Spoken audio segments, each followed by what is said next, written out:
కాకినాడ జిల్లా జగ్గంపేట నియోజకవర్గంలో స్వర్ణాంధ్ర 2047 కార్యక్రమం నిర్వహించారు. ఈ కార్యక్రమానికి ముఖ్య అతిథిగా జగ్గంపేట ఎమ్మెల్యే జ్యోతుల నెహ్రూ హాజరయ్యారు. ఈ సందర్భంగా ఎమ్మెల్యే మాట్లాడుతూ నియోజకవర్గం పూర్తి స్థాయిలో అభివృద్ధి జరగాలంటే అన్ని శాఖల అధికారులు సమన్వయంతో పనిచేయాలన్నారు. రాష్ట్రంలోనే మొట్టమొదటిసారిగా జగ్గంపేట నియోజకవర్గంలో అన్ని శాఖల సిబ్బందితో సమన్వయ సమావేశం నిర్వహించి పలు అంశాలను కులంకషంగా చర్చించామని ఆయన తెలిపారు. అన్ని శాఖల జిల్లా స్థాయి అధికారులు ప్రభుత్వం అమలు చేసే వివిధ సంక్షేమ పథకాలను సిబ్బందికి వివరించారు.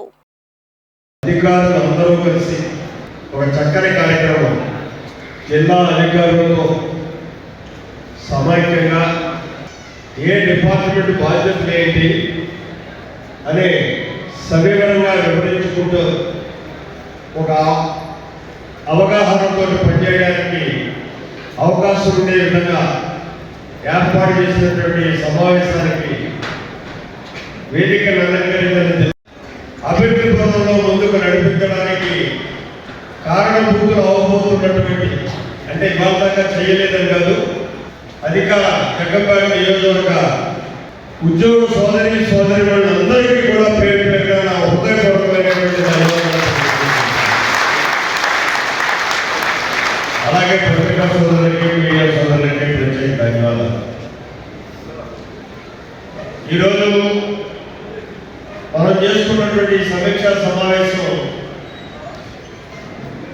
మీకు అవగాహన లేదని మాత్రం కాదు, మరింత బాధ్యతతో కూడుకున్నటువంటి విధంగా మనం పనిచేయడం కోసం అందరూ ఒకసారి ఒక దగ్గరికి చేరి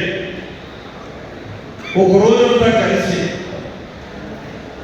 నియోజకవర్గాన్ని సమన్వయంతో అభివృద్ధి చేయడానికి ఏ రకంగా ప్రణాళికలు తయారు చేసుకోవాలనేటువంటి ఆలోచనతో పెట్టుకున్నటువంటి ఈ సమావేశం.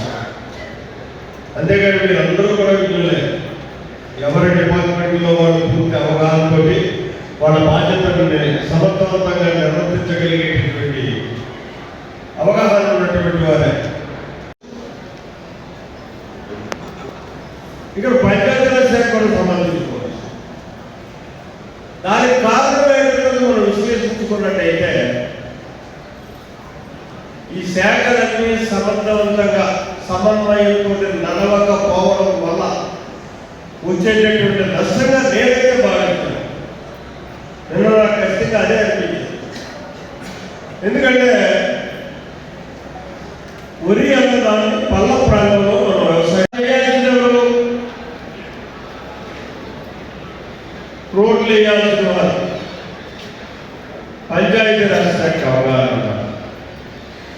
నేను చెప్తే చేయడం కాదు, ఎక్కడ ఏ అవసరంలో గుర్తించాల్సినటువంటి బాధ్యత అధికారులుగా కింద స్థాయి అధికారికి ఉన్నారు. జిల్లా స్థాయి అధికారికి అవగాహనలో ఆయన చేయడానికి అడ్మినిస్ట్రేటర్ అంటే మనతో చేయించడానికి చేయడానికి ఆయన చేసే డ్యూటీ. ఇక్కడ క్రింద స్థాయిగా ఉన్నటువంటి మీరు ఇక్కడ ఈ కార్యక్రమం వల్ల మీరు ఎక్స్పోజ్ చేయగలిగితే దాన్ని పై అధికారులు అమలు చేయడానికి అవకాశం.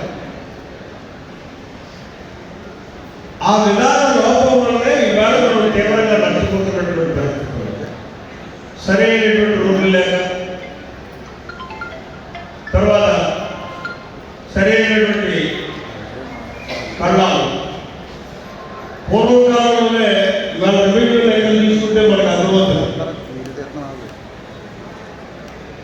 కళ్ళాలని చెప్పేసి